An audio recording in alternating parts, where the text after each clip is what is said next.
Сепак ставовите на ВМРО-ДФМН изнесени во последно време се јасни дека во никаков случај не се подготвени да прифатат техничка влада. Или како вие да ја нарекувате и да мислите да ја направите. Они се многу децидни во тоа. Имаше и соопштение, имавме изјава и односно интервјуи на Трајко Вилјановски каде слушнавме што кажа и последнава на Илија Димовски во која што малтене се закани дека ќе иде со предвремени избори, па некако се повлече, ретерираше тоа. Тоа може ВМРО да обстојува до крај на својот став таму кај ниво извршен комитет. Кога се работи за интересите на државата има да седне и да преговара. После 8,5 години редно време е да седне и искрено преговара. Со практични гаранции тоа да го спроведе.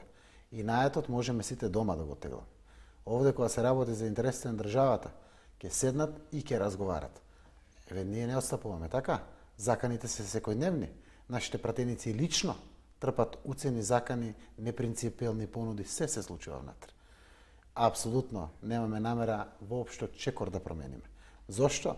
Заради тоа што го бараме не е наше субјективно право или нешто што СДСМ го сака за себе. Ова е потребно за Република Македонија. Не е само од нас потврдено. Ова е потврдено од секој меѓународен фактор.